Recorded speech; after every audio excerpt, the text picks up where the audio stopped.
여러분, 가장 무시당하던 여자, 병약하고 쓸모없다고 여겨지던 여자가 사실은 월급 10억 원을 받는 초갑부였다면 상상해 보신 적 있나요?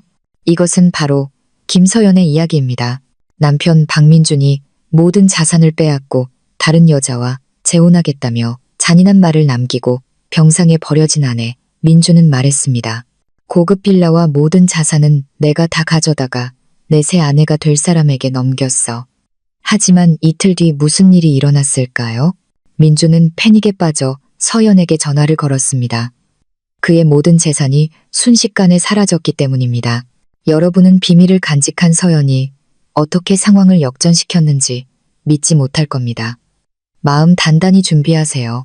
이번에는 가장 치욕적인 몰락을 목격하게 될 테니까요. 시작하기 전에 여러분의 도움이 필요합니다. 이 영상에 좋아요를 누르고 모모 이야기 채널을 구독해서 다른 화제의 이야기들을 놓치지 마세요. 그리고 알림벨을 켜는 것도 잊지 마세요. 마지막으로 아래에 여러분이 사시는 도시 이름과 함께 출석이라고 댓글을 남겨주세요. 이 서연의 이야기가 얼마나 널리 퍼질 수 있는지 증명해 봅시다. 준비되셨나요? 준비되셨다면 심호흡을 크게 하고 이제 시작하겠습니다. 병원 VIP 병실의 공기는 차갑고 소독약 냄새로 가득했습니다. 서연의 가슴을 태우는 뜨거운 격동과는 너무나 대조적이었죠. 그녀는 힘없이 누워 있었습니다. 그녀의 얼굴이 창백한 것은 민준이 생각하는 심각한 병 때문이 아니었습니다. 그것은 극심한 번아웃, 즉 다국적 기술 기업을 비밀리에 이끌면서 거만한 남편 앞에서는 평범한 가정주부인 척하는 이중의 압박감으로 인한 극도의 피로 때문이었습니다. 5년 전 결혼한 이후로 서연은 항상 자신의 재정 상태를 비밀로 했습니다. 그녀는 남편 민준이 성공한 사업가이자 고급 주택의 소유주로서 안정된 가장이라는 환상을 즐기도록 내버려 두었습니다. 하지만 빌라부터 자동차까지 그 모든 부는 사실 강 변호사 명의의 유령 회사를 통해 위장된 서연의 피땀, 어린 노력이었습니다. 그녀는 항상 자신을 얕보는 민준의 자존심을 지켜주기 위해 그렇게 했습니다. 하지만 오늘 서연의 인내심은 한계에 다다랐습니다. 병실 문이 거칠게 열리는 소리에 서연은 눈을 떴습니다. 민준의 모습이 나타났지만 혼자가 아니었습니다. 그의 옆에는 짙은 화장과 눈에 띄게 노출이 심한 옷을 입은 젊은 여자가 서 있었습니다. 그녀는 민준과 똑같이 역겨운 오만함의 아우라를 풍기고 있었습니다. 그 여자는 최윤아였습니다. 지금까지 서연이 소문으로만 들었던 민준의 내연녀였습니다. 민준은 차가운 미소를 지으며 다가왔습니다. 반면 윤아는 문가에 서서 팔짱을 낀 채 서연을 머리부터 발끝까지 경멸적인 시선으로 훑어보았습니다. 그들의 눈에 서연은 그저 귀찮고 더 이상 쓸모없는 병약한 여자일 뿐이었습니다. 민주는 의자를 끌어와 서연의 침대 가장자리에 앉았습니다. 조금의 걱정도 보이지 않았습니다. 오히려 그의 시선은 역겨움과 참을 수 없는 쾌감으로 가득 차 있었습니다. 서연은 몸을 일으키려 했지만 머리가 어지러웠습니다. 그녀는 남편을 의문 가득한 눈으로 바라보며 낯선 여자의 등장에 대한 설명을 기다렸습니다. 여기 왜 왔어요, 민준 씨? 서연의 목소리는 거의 속삭임처럼 갈라져 나왔습니다. 민준은 작게 웃었습니다. 귀를 찌르는 웃음, 서연의 속을 뒤집는 웃음이었습니다. 오, 내 불쌍하고 사랑스러운 아내, 아직도 물어볼 용기가 있나? 명백하지 않아? 작별 인사를 하러 왔지. 서연아. 서연은 심장이 격렬하게 뛰는 것을 느꼈습니다. 이런 일이 일어날 것이라고 예상했지만 민준의 입에서 직접 듣는 것은 여전히 고통스러웠습니다. 작별, 인사요. 서연은 평정을 유지하려 애쓰며 되물었습니다. 민준은 일어나 창가로 걸어갔습니다. 마치 감탄한 청중 앞에서 연설하는 듯 했습니다. 그래, 작별 인사. 난 이제 질렸어. 서연아. 내 병약한 드라마에 질렸고, 내 창백한 얼굴에 질렸고, 내 모든 불평에 질렸어. 나는 나를 동반하고 내 경력을 지원해 줄 수 있는 여자가 필요해. 병원에서 무기력하게 누워만 있는 짐이 아니라 민주는 돌아서서 극적인 동작으로 유나를 가리켰습니다. 유나를 봐. 건강하고 아름답고 활기차. 그녀는 나에게 완벽한 아내가 될 사람이야. 유나는 비웃으며 서연을 향해 조롱하듯 손을 흔들었습니다. 서연은 숨이 막혔습니다. 가슴의 통증은 이제 피로 때문이 아니라 깊은 배신감 때문이었습니다. 그래서 저랑 이혼하겠다는 건가요? 그녀가 물었습니다. 그녀의 눈에 눈물이 고이기 시작했습니다. 민주는 낄낄거렸습니다. 이번에는 더 크고 모욕적으로. 이혼. 오, 걱정 마. 내가 이미 처리했어. 어제 오후에 내 변호사가 이혼 소송을 제기했어. 넌 서명만 하면 돼. 쉽지. 그는 다시 다가와 서연에게 얼굴을 가까이 댔습니다. 그의 목소리는 도끼 가득한 날카로운 속삭임으로 낮아졌습니다. 하지만 그게 중요한 게 아니야. 서연아, 네가 알아야 할 다른 것이 있어. 민주는 재킷 안에서 두꺼운 서류 뭉치를 꺼내 공중에 흔들었습니다. 우리가 가진 모든 자산, 네가 지금까지 누려왔던 모든 것, 고급 빌라, 스포츠카들, 공동계좌, 모든 투자, 전부 내가 가졌어. 내가 모든 소유권을 이전했거든. 그 고급 빌라는 내 새 아내가 될 유나에게 결혼 선물로 넘겼어. 넌 한 푼도 못 받을 거야. 내가 확실히 해뒀지. 민주는 다시 웃었습니다. 승리감과 오만함으로 가득 찬 웃음이었습니다. 서연은 멍한 눈으로 그 서류를 바라보았습니다. 하지만 그 상처 입은 눈빛 뒤에서는 복수의 불꽃이 타오르기 시작했습니다. 그녀는 민준을 보았습니다. 아무것도 모르는 남편이 아내를 속이는데 성공한 재벌처럼 행세하고 있었습니다. 서연은 지금 민준이 자신이 직접 설치한 무대 위에서 춤을 추고 있다는 것을 알았습니다. 유나가 마침내 방 안으로 완전히 들어와 서연의 침대 옆 협탁을 뒤지기 시작했습니다. 세상에, 이 아줌마 취향 정말 촌스럽다. 민준 씨. 이 잠옷들 좀 봐. 할머니 옷 같아. 유나는 서연의 잠옷을 경멸스럽게 바닥에 던졌습니다. 민주는 그저 씩 웃을 뿐 말리지 않았고 오히려 서연이 겪는 굴욕을 즐기는 듯했습니다. 그녀는 항상 그랬어. 유나야. 구식이고 촌스럽고 가장 중요한 건 삶에 대한 열정이 없다는 거지. 그녀는 절대 너와 같은 수준이 될 수 없어. 민주는 서연 앞에서 유나를 껴안고 그녀의 이마에 다정하게 입을 맞추었습니다. 서연에게 더 깊은 상처를 주기 위한 행동이었습니다. 이제 갈게, 서연아. 민준이 유나를 방 밖으로 이끌며 말했습니다. 남은 병이나 잘 즐기라고.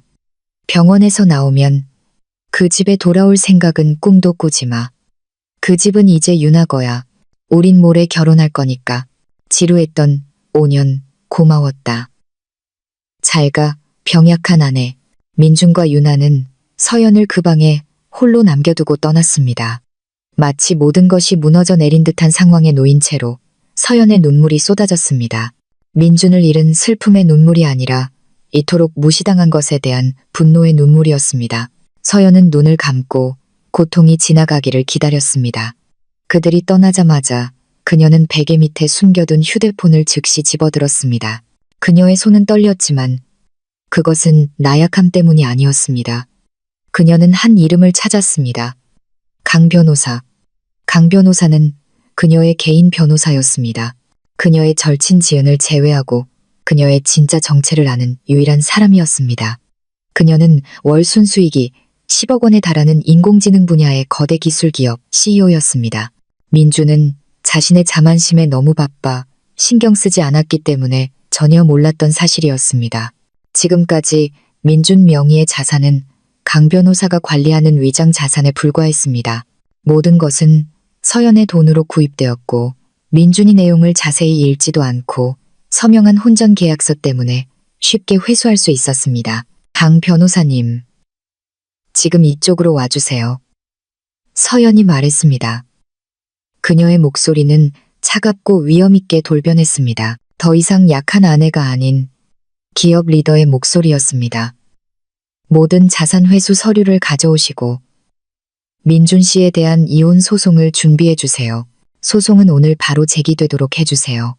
그가 병약하다고 부른 여자가 방금 전쟁을 선포했다는 것을 알게 해주고 싶어요. 서연은 숨을 내쉬며 민준이 방금 닫고 나간 문을 날카롭게 응시했습니다. 그리고 강 변호사님, 그가 제 회사 자산에서 단 1원도 가져가지 못하게 확실히 해주세요.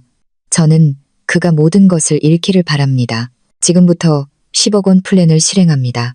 서연은 침대에 기댔습니다. 마음의 고통은 강철 같은 결심으로 바뀌었습니다. 그녀는 민준과 유나가 하루 동안 거짓된 승리의 희열을 즐기도록 내버려 둘 것이었습니다. 곧 서연이 되찾을 집 위에서 그들이 파티를 벌이게 두십시오. 서연은 민준이 재산을 안겨준 여자를 고작 재산을 노리는 내연녀와 바꾼 것을 평생 후회하게 만들 것이라고 다짐했습니다. 서연은 눈을 감고 서연의 진짜 정체가 대중에게 공개되었을 때 항상 비꼬고 자신을 무시했던 민준과 시어머니 박 여사의 얼굴을 상상했습니다. 그녀는 이 복수가 그들이 본 것 중 가장 값비싼 쇼가 되도록 할 것이었습니다. 서연의 월 10억 원 수입으로 자금을 댄 쇼. 그날 밤 차가운 병원 침대에서 서연은 인내심 있는 아내의 길을 멈추고 잔인한 CEO가 되었습니다. 서연은 시간을 낭비하지 않았습니다. 민준과 유나가 문 밖으로 사라지자마자 그녀는 즉시 절친한 친구 지은에게 전화를 걸었습니다. 지은은 서연이 현실 세계와 연결되는 유일한 달이었습니다. 서연이 무시당하는 병든 아내가 아니라 존경받는 성공한 경영인인 세상. 서연의 회사 본사에 있던 지은은 서연의 차갑고 단호한 목소리에 깜짝 놀랐습니다.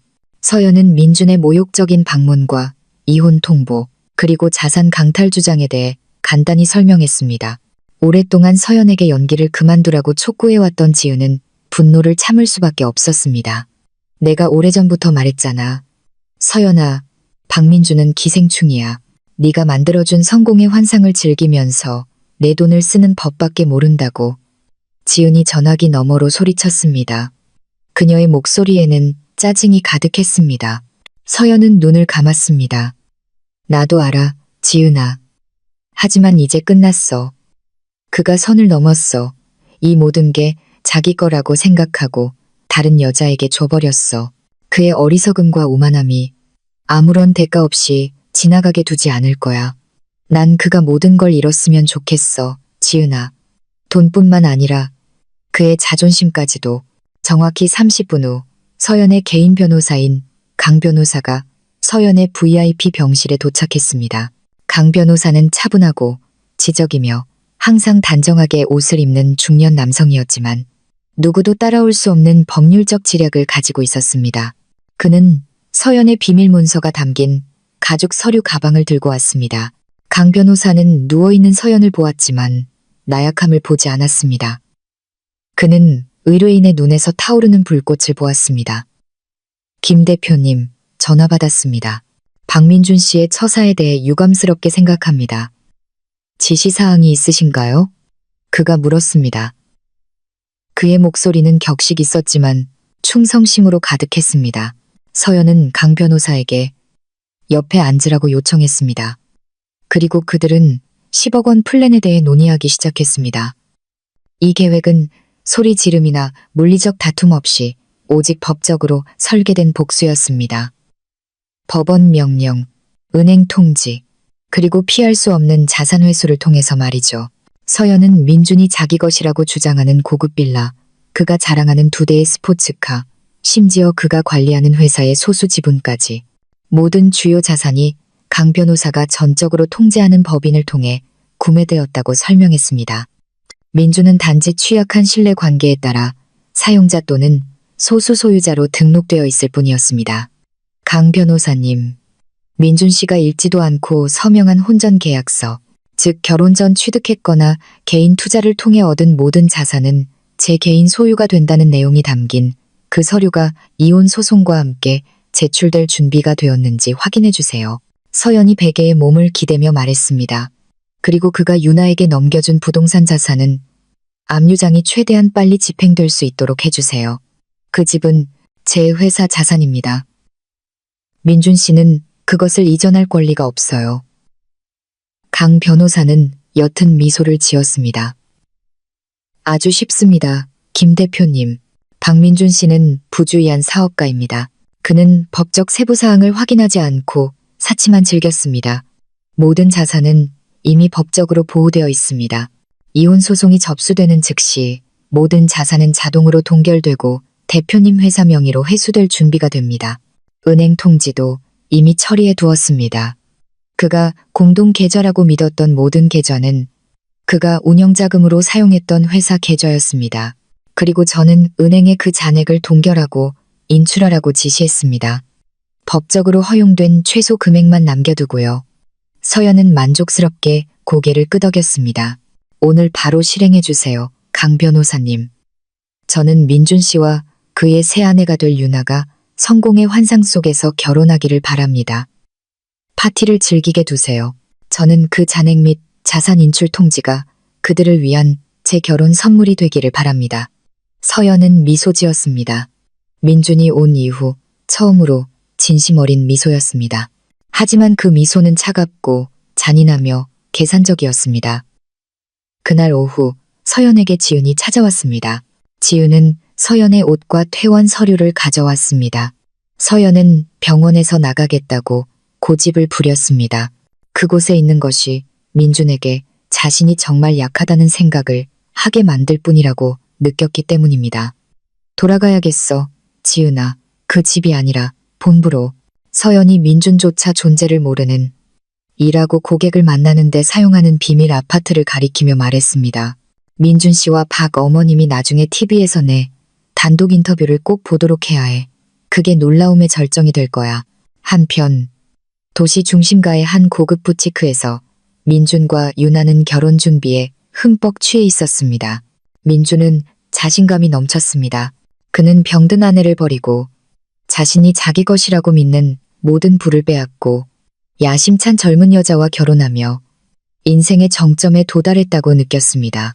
유나는 하늘 높은 줄 모르는 가격의 웨딩드레스를 입어보고 있었습니다. 민준 씨, 자기야, 그 고급 빌라 정말 내 이름으로 된 거 맞아?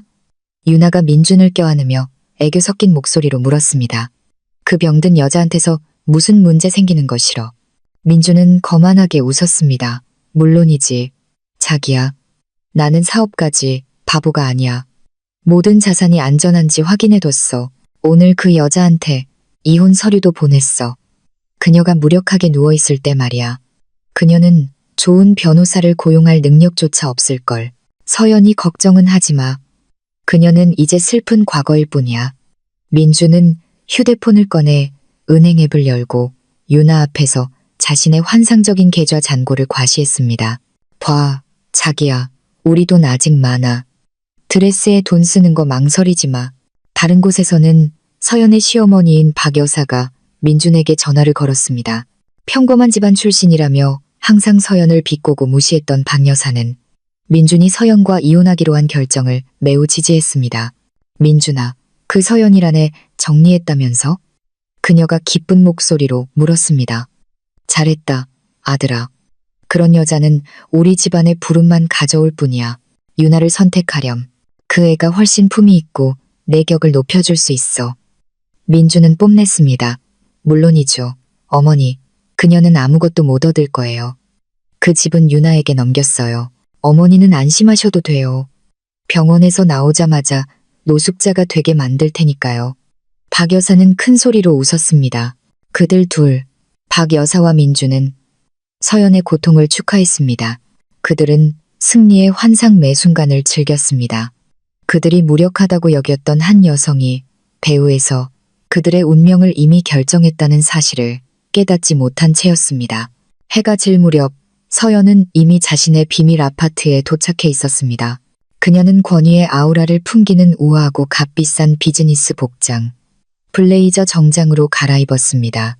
그녀는 넓은 책상에 앉아 급등하는 회사 실적 그래프가 표시된 모니터 앞에 있었습니다. 지은은 맞은편에 앉아 극적인 변신에 감탄했습니다. 준비됐어, 서연아. 지은이 물 한 잔을 건네며 말했습니다. 민준 씨는 내일 결혼해. 그가 부자라고 느끼는 마지막 날이야. 서연은 천천히 물을 마셨습니다. 준비됐어. 결혼하게 둬.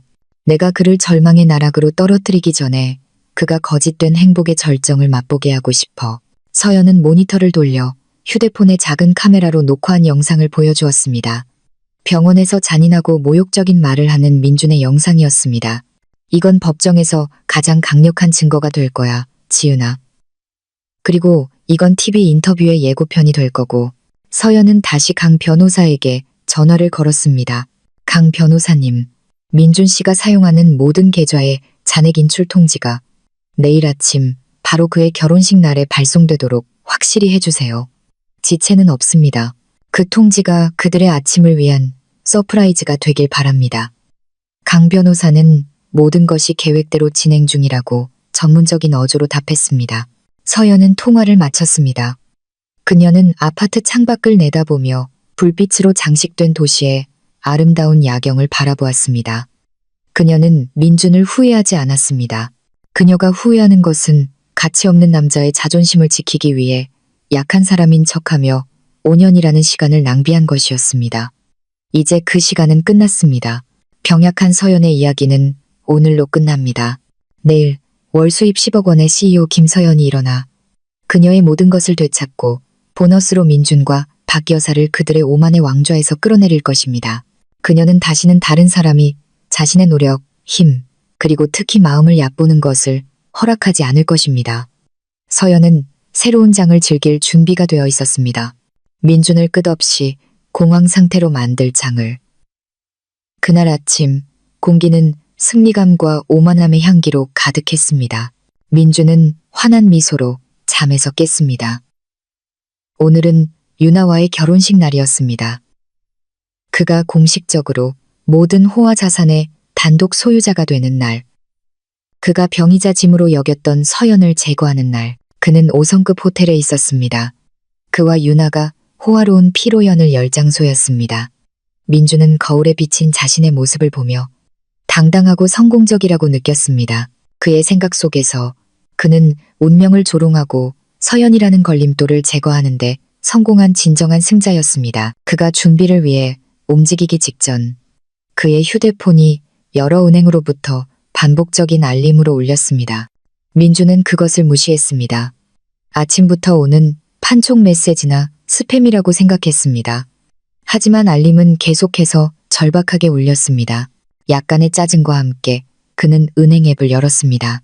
그의 눈은 즉시 커졌고 마치 화면에서 불이 뿜어져 나오는 것처럼 휴대폰 화면을 응시했습니다. 그의 사업 운영 자금으로 사용하던 주거래 계좌의 잔고, 수억 원이 있어야 할 잔고가 갑자기 아주 작은 숫자로 변해 있었습니다.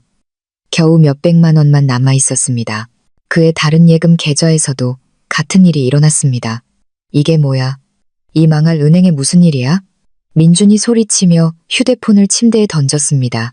그는 이것이 시스템 오류나 해킹이라고 생각했습니다. 민준은 은행 지점장에게 전화를 걸어보았지만 답이 없었습니다.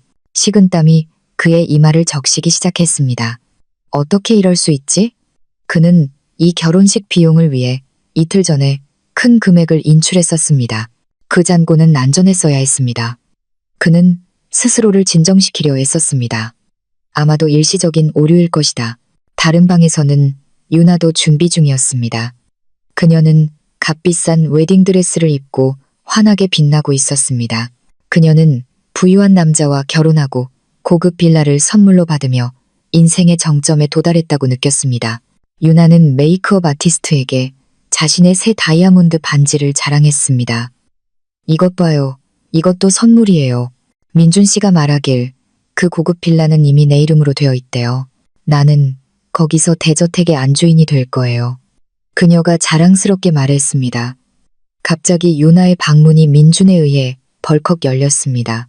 민준의 얼굴은 더 이상 오만함으로 가득하지 않고 창백했습니다. 그의 눈은 공포를 발산했습니다.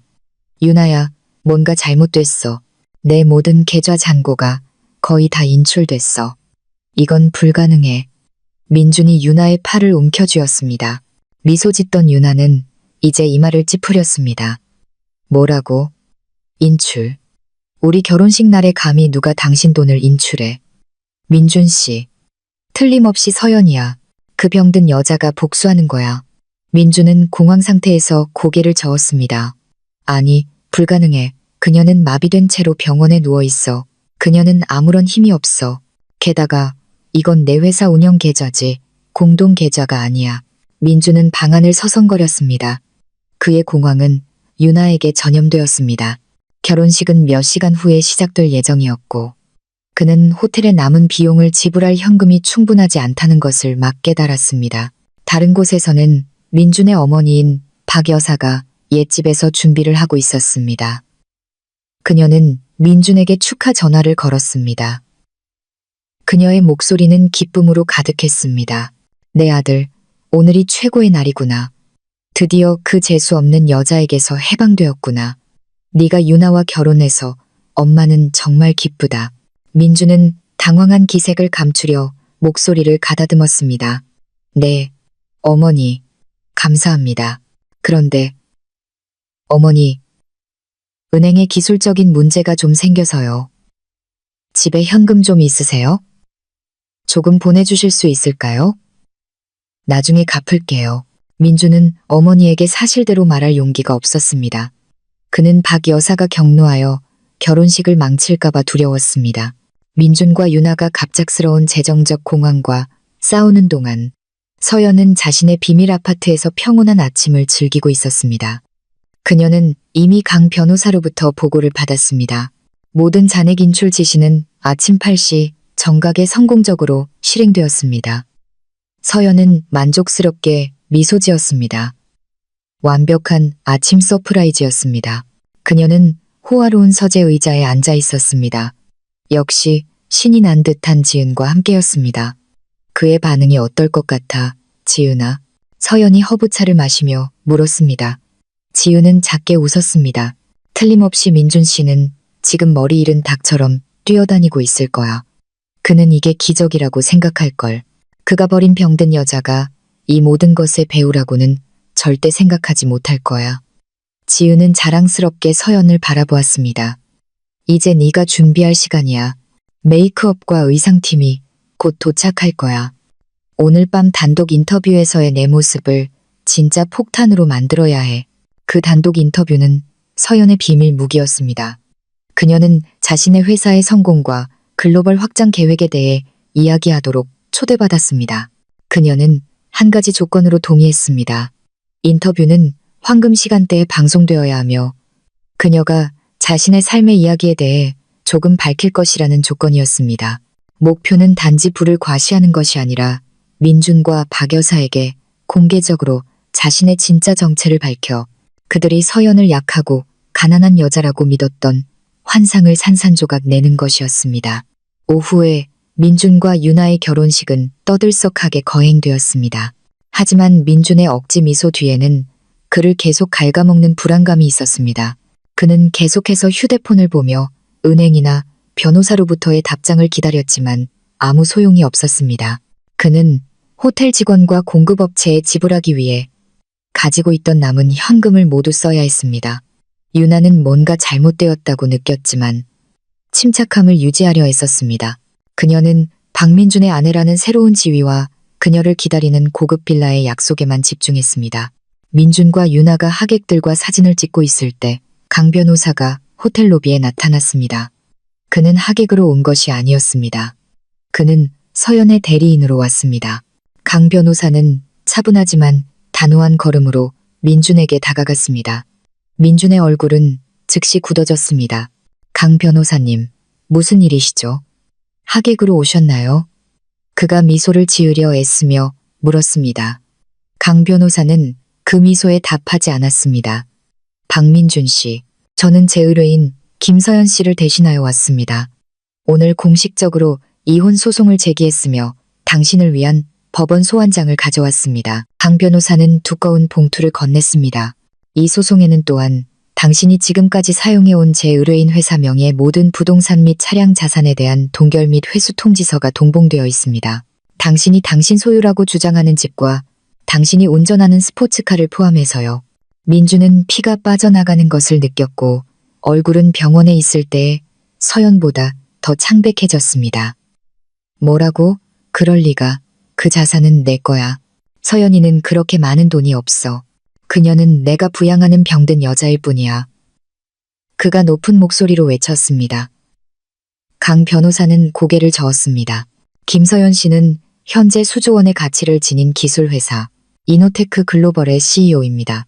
당신이 지난 5년 동안 누려온 모든 자산은 당신이 직접 서명한 혼전 계약서를 통해 위장된 회사 자산입니다. 당신은 단지 사용권을 가졌을 뿐입니다. 박민준 씨. 그리고 그 사용권은 오늘부로 유기와 모욕 혐의에 따른 이혼 소송과 함께 취소되었습니다. 민주는 그 봉투를 꽉 쥐었습니다. 그는 근처에 서 있던 유나가 강 변호사의 모든 말을 듣고 충격받은 것을 보았습니다. 민주는 침착함을 유지하려 애썼습니다. 이건 그 여자의 짓이야. 그녀는 아무것도 얻지 못할 거야. 법정에서 싸울 거야. 강 변호사는 차갑게 미소 지을 뿐이었습니다. 마음대로 하십시오. 박민준 씨. 하지만 부동산 압류팀이 내일 아침 임무를 수행할 것이라는 점을 알려드리고 싶습니다. 당신과 유나 씨는 오늘 밤 그 고급 빌라에서 보내지 않는 것이 좋을 겁니다. 그곳의 소유권은 더 이상 당신 것이 아니니까요. 결혼 축하합니다. 박민준 씨. 그리고 오늘 밤 뉴스에서 보게 될 것에 놀라지 않으시길 바랍니다. 강 변호사는 등을 돌려 떠났고 민주는 이제 속삭이기 시작한 결혼식 하객들에게 둘러싸여 완전히 망가진 채로 남겨졌습니다. 유나가 화난 얼굴로 다가왔습니다. 민준 씨, 이게 무슨 일이야? 그 집이 당신 것이 아니라고? 나한테 거짓말했어. 유나가 소리쳤습니다. 하객들은 신경 쓰지 않았습니다. 민주는 유나를 진정시키려 했지만 그 자신도 붕괴 직전이었습니다. 그의 인생에서 가장 행복해야 할 날이 이제 재앙으로 변했습니다. 그는 모든 돈을 잃고 이혼 소송에 직면했습니다. 그리고 가장 치욕스러운 것은 그가 병든 아내라고 불렀던 서연이 그동안 그의 삶을 완전히 통제하고 있던 억만장자였다는 사실을 막 알게 된 것이었습니다. 민주는 이제 자신이 다이아몬드를 버리고 자갈을 주었다는 것을 깨달았습니다. 그리고 이제 그 다이아몬드는 법의 채찍을 들고 그를 기다리고 있었습니다.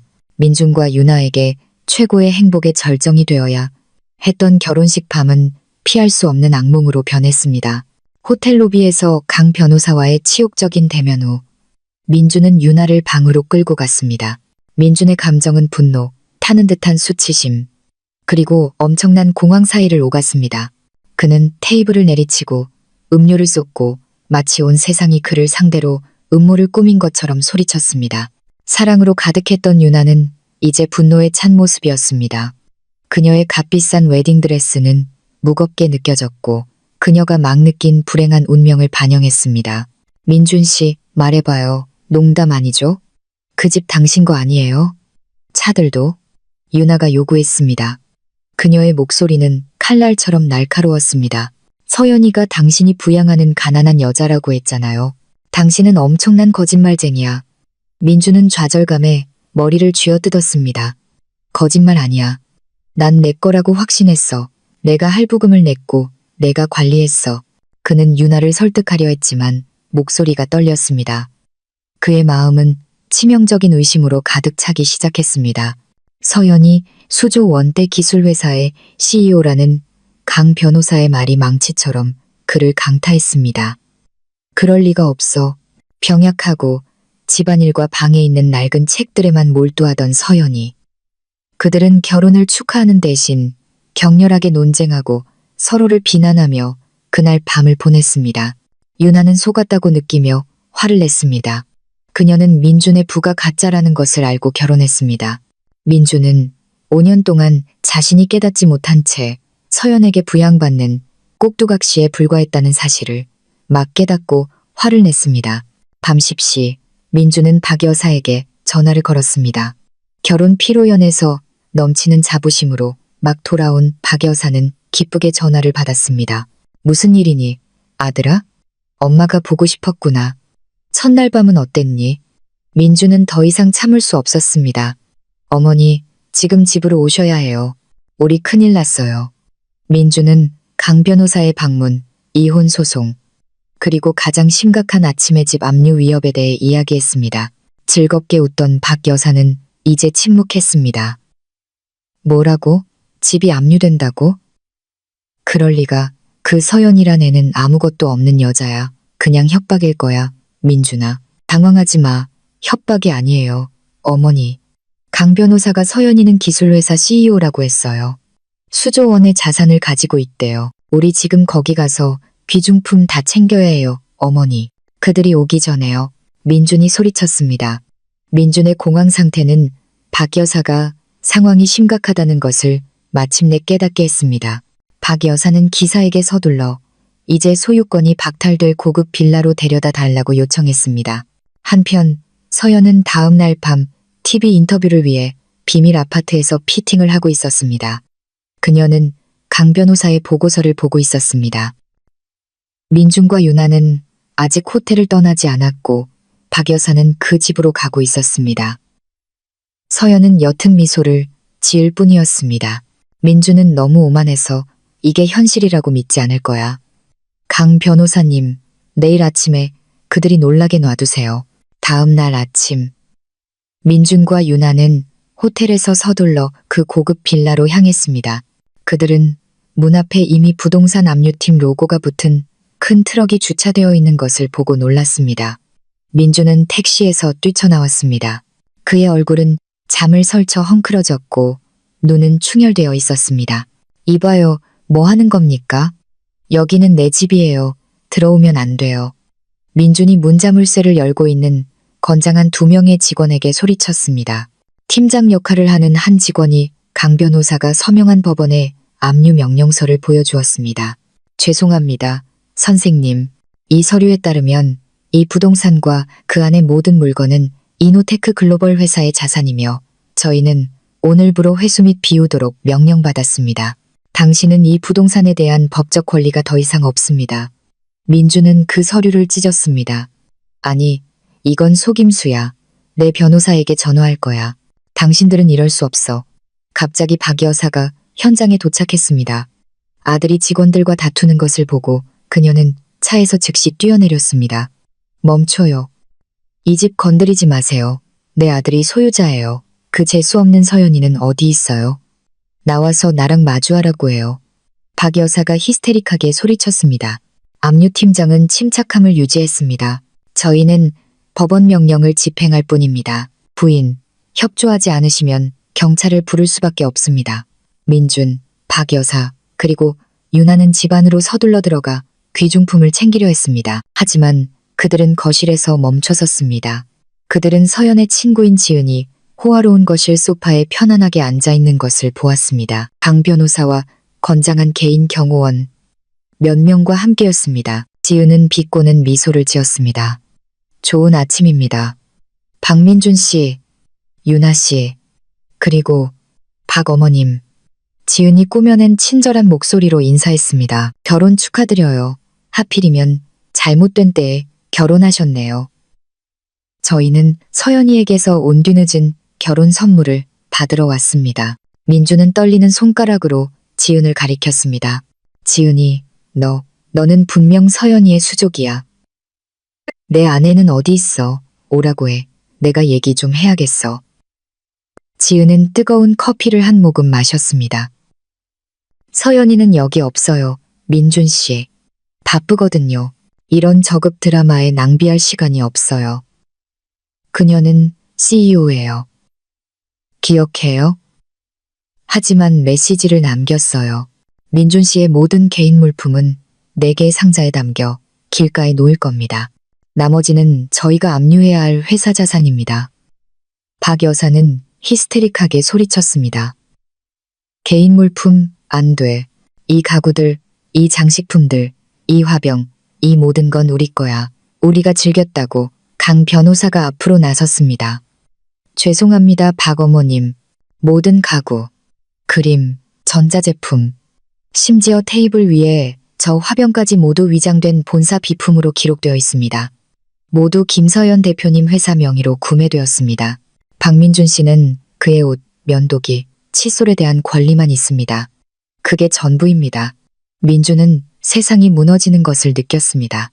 그는 이제 혐오와 분노의 시선으로 자신을 바라보는 유나를 돌아보았습니다. 유나는 민준이 정말 아무것도 없다는 것을 깨달았습니다.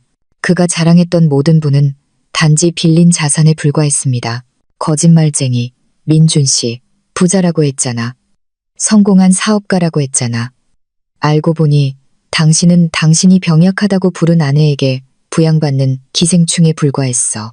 유나는 다이아몬드 반지를 빼서 민준의 얼굴에 던졌습니다. 더 이상 당신과 엮이고 싶지 않아. 이혼이야. 유나는 집 밖으로 뛰쳐나가 이제 이중의 절망에 빠진 민준을 남겨두었습니다. 그는 압류 당일에 새 아내에게 버림받았고 모든 재산은 순식간에 사라졌습니다. 박 여사는 민준을 껴안으며 지은과 강 변호사에게 소리쳤습니다. 제발 이 집을 가져가지 마세요. 우린 더 이상 살 곳이 없어요. 서연이는 악독해. 어떻게 이런 짓을 할 수 있지? 마음 없는 여자야. 지은은 일어나 박 여사와 민준을 차가운 눈으로 바라보았습니다. 왜냐고 물으셨나요? 스스로에게 물어보세요, 박 어머님. 당신과 당신 아들은 서연이가 가장 약해졌을 때 그녀를 모욕했습니다. 당신들은 그녀를 재수없는 여자, 짐이라고 불렀어요. 그녀가 병원에 있을 때 비웃었죠.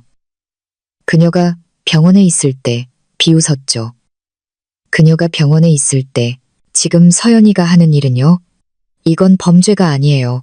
이건 월 10억 원짜리 법의 정의입니다. 혼란 속에서 절망에 빠진 민주는 휴대폰을 꺼내 3번으로 서연에게 전화를 걸었습니다. 그는 이 모든 것을 취소해달라고 빌고 애원하고 요청하고 싶었습니다. 충격받은 전 남편의 공황에 찬 전화가 마침내 걸려왔습니다. 서연아, 나 민준이야. 제발 이 모든 걸 멈춰줘. 부탁이야. 내가 잘못했다는 거 알아. 나한테서 이 집을 뺏어가지 마. 유나와의 결혼은 취소할게. 너한테 돌아갈게. 내가 널 돌봐줄게. 민준이 애원했습니다. 그의 목소리는 울음으로 가득했습니다. 반대편에서 TV 인터뷰를 위해 화장을 받고 있던 서연은 조용히 휴대폰을 들고 있었습니다. 나에게 돌아온다고? 나를 돌봐준다고? 서연이 웃었습니다. 더 이상 고통의 웃음이 아닌 승리의 웃음이었습니다. 나는 간병인이 필요 없어. 민준 씨. 나는 자유가 필요해. 그 집은 이미 압류됐고 유나는 당신을 떠났어. 그리고 그거 알아? 나는 더 이상 아프지 않아. 알고 보니 내 병의 근원은 당신이었어. 서연아, 제발. 집이 아니라면 최소한 내 돈만이라도. 나는 이제 아무것도 없어. 서연은 잠시 침묵했습니다. 당신 돈이라고? 그 돈은 단 한 번도 당신 것이었던 적이 없어, 민준 씨. 그건 내 회사 것이었어. 당신은 그냥 빌렸을 뿐이고 그 대출은 내가 회수했어. 이제 당신과 박 어머님은 경비원들이 당신들을 끌어내기 전에 그 집에서 즉시 나가길 바라. 당신의 진짜 새로운 삶을 즐겨봐, 민준 씨. 가면도 없고 내 돈도 없는 삶을. 서연은 전화를 끊었습니다. 만족스러운 미소가 그녀의 입술에 새겨졌습니다. 민준은 휴대폰을 떨어뜨렸습니다. 그는 지은과 강 변호사를 돌아보았습니다. 그의 얼굴은 후회로 가득했습니다. 그는 방금 모든 것을 잃었습니다. 그리고 가장 고통스러운 것은 그가 이틀 전에 병든 아내라고 모욕했던 여자에게 방금 애걸했다는 사실이었습니다. 서연의 고급 빌라에서의 혼란은 고통스러운 퇴거로 끝났습니다. 민준과 박 여사는 그동안 그들의 사치와 오만의 상징이었던 집에서 쫓겨나야 했습니다. 그들은 길가에 서 있었습니다. 남은 민준의 개인 물품이 담긴 낡은 4개의 상자 옆에 그들의 얼굴은 패배의 먼지와 참을 수 없는 수치심으로 가득했습니다. 박 여사는 히스테릭하게 울며 자신이 받은 대우를 받아들이지 못했습니다. 민준아, 이건 불공평해. 어떻게 그 여자가 그렇게 많은 돈을 가질 수 있지? 분명 악마와 결탁했을 거야. 우린 이제 어디서 살아야 하니? 아들아, 엄마는 누추한 곳에서 살기 싫어. 박 여사가 민준의 가슴을 치며 소리쳤습니다. 유나의 배신과 자신이 재산 없는 남자에 불과했다는 쓰라린 현실에 여전히 충격을 받은 민준은 이제 어머니의 분노에 맞서는 것 외에 선택의 여지가 없었습니다. 진정하세요, 어머니. 다른 변호사를 찾을 거예요. 강 변호사보다 더 유능한 변호사를요. 법정에서 서연이와 싸울 거예요. 그가 외쳤지만 그의 목소리 자체는 절망적으로 들렸습니다. 그들은 결국 민준이 서연과 결혼하기 전에 살았던 소박한 월세집으로 가는 택시를 타야 했습니다. 그 집은 진정으로 민준의 이름으로 된 유일한 재산이었습니다. 돌아가신 아버지의 유산이었고 그 상태는 지난 5년 동안 누렸던 호화로움과는 거리가 멀었습니다. 박 여사는 길 내내 서연을 불평하고 비난했습니다. 그들은 좁고 먼지 쌓인 월세집에 도착했고 숨막히는 어둠과 침묵이 그들을 맞이했습니다. 그 월세집은 방금 떠나온 고급 빌라와 극명한 대조를 이루었습니다. 민준과 박 여사가 절망에 빠져 있는 동안 서연은 자신의 공개적인 모습을 준비하느라 바빴습니다. 그녀는 더 이상 약하게 누워있지 않았습니다. 우아한 이브닝 드레스와 완벽한 메이크업을 한 서연은 승리의 여신처럼 보였습니다. 그녀의 친구 지은이 감탄하는 눈빛으로 그녀를 동행했습니다. 그 단독 인터뷰는 대부분의 사람들, 민준과 박 여사를 포함하여 텔레비전 앞에 앉아있을 황금 시간대에 정확히 맞춰져 있었습니다. 이 정도면 충분할까, 지은아? 내가 잔인한 CEO처럼 보여? 서연이 비꼬는 미소를 지으며 물었습니다. 지은은 고개를 저었습니다. 너는 공정한 CEO처럼 보여. 너 자신에게 정의를 실현했어, 서연아. 그리고 동시에 민준 씨와 박 어머님에게 그들 인생에서 가장 비싼 교훈을 줬지. 지은은 서연에게 다이아몬드 목걸이를 건넸습니다. 이건 내 행운의 목걸이야. 이제 너의 진짜 왕관을 보여줄 시간이야. 화려한 텔레비전 스튜디오에서 서연은 유명한 진행자와 인터뷰를 했습니다. 인터뷰는 순조롭게 진행되었고 그녀의 혁신적인 회사, 사업 전략에 대해 논의했습니다. 마침내 진행자는 개인적인 주제로 넘어갔습니다. 김 대표님, 당신은 화려한 경력을 가진 정말 대단한 여성입니다.